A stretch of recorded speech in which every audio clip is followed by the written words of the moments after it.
Good morning everyone, welcome back to my Kaptai blog part 2। সকালবেলা দেখলাম এই সুন্দর সুন্দর ফুলগুলো ফুটে আছে, তো আমি সবগুলো একটু একটু করে ভিডিও নিচ্ছিলাম। দেখতে খুবই সুন্দর লাগতেছিল। এরপর আমি ফ্রেশ হতে চলে যাই। প্রথমে ইউজ করতেছি স্কিনও vitamin E milk face wash. যাদের স্কিন অনেক বেশি ড্রাই তাদের জন্য এটা খুব ভালো একটা ফেস ওয়াশ হতে পারে।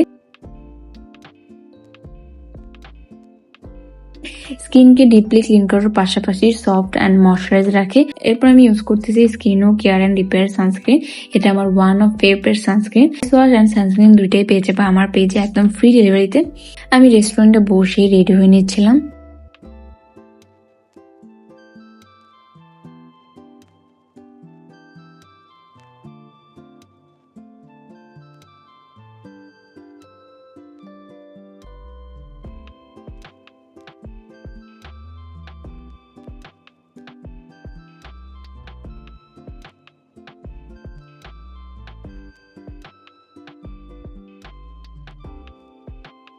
রেডি হওয়ার পরে আমরা রিসোর্টের ভিতরে একটু ঘুরতে বের হলাম। জায়গাটা এত সুন্দর ছিল যে ভাবলাম এখানে কয়েকটা ভিডিও করি।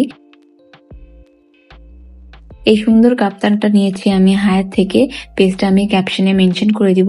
এরপর কিছু ফর্মালিটিস শেষ করে আমরা একটা সিএনজি নিয়ে চলে গিয়েছিলাম কাপ্তাই বাজারে সকালের নাস্তা করতে। ছোট্ট একটা লোকাল হোটেলে বসে ব্রেকফাস্ট করলাম। তবে আমার জিহ্বাটা যেহেতু অনেক ফুলে ছিল তাই আমি খেতে পারছিলাম না, অনেক কষ্ট হচ্ছিল আর অনেক টাইম লাগতেছিল খেতে। তারপরেও কোনোভাবে নাস্তাটা শেষ করলাম।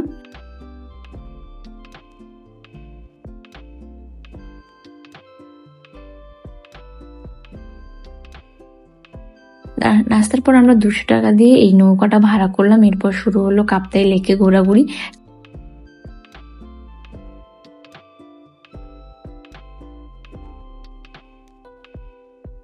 চারপাশে পাহাড়, মেঘলা আকাশ আর হালকা বাতাস সব মিলিয়ে পরিবেশটা ছিল একদম শান্ত আর মন ভালো করে দেওয়ার মতো।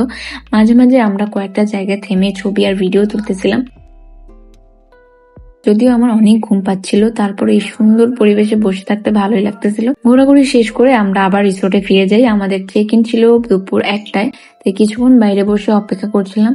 পরে 12টা 30 মিনিটের দিকে আমাদের রুম রেডি হয়ে যায়। তারপর আমরা চেক ইন করে ফেলি। রুমটা খুব বড় না হলেও বেশ সুন্দর, গোছানো আর আরামদায়ক ছিল।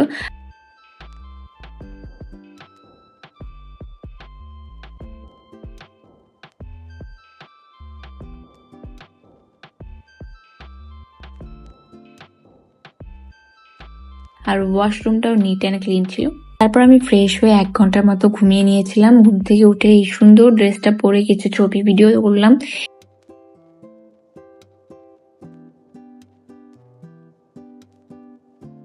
এরপর আমরা লাঞ্চ করতে গেলাম। লাঞ্চ ছিল মুরগি, মাছ ভাজা, আলু ভর্তা আর ডাল। খাবারগুলো বেশ মজাই ছিল। আমাদের রিসোর্টের ভাড়া ছিল পার নাইট 5500 টাকা, আর এর সঙ্গে 2 জনের lunch, dinner and breakfast included ছিল। লাঞ্চ শেষ করে আমি আমার ড্রেসের শুটগুলো করতেছিলাম। প্রথমে পরেছিলাম এই সুন্দর 2 পিস, প্রাইস মাত্র 1250 টাকায়। এরপর একটা সুন্দর কুর্তি ট্রাই করলাম। কুর্তিগুলো এখনো অ্যাভেলেবেল আছে, তবে লাল রঙের কুর্তিটা স্টক আউট। এরপরে সবশেষে পরেছিলাম এই সুন্দর শাড়িটা। এটা এখন অফারে মাত্র 900 টাকায়।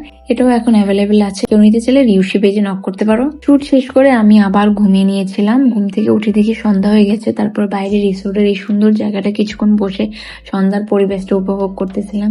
চারপাশটা তখন একদম শান্ত অ্যান্ড সুন্দর লাগতেছিল। এরপর আমরা চলে যাই রাতের ডিনারের জন্য। ডিনার ছিল 2 ধরনের মাছ আর ডাল, কিন্তু আমি যেহেতু মাছ খাই না তাই ওরা খুব সুন্দরভাবে আমার জন্য একটা আলাদা করে চিকেন এনে দিয়েছিল। এই ছিল আমার কাপ্তাই ট্রিপের 2য় দিন। আশা করি আজকের ব্লগটা তোমাদের ভালো লেগেছে। লাইক, কমেন্ট, শেয়ার করবে, and don't forget to follow my page for more beautiful vlogs.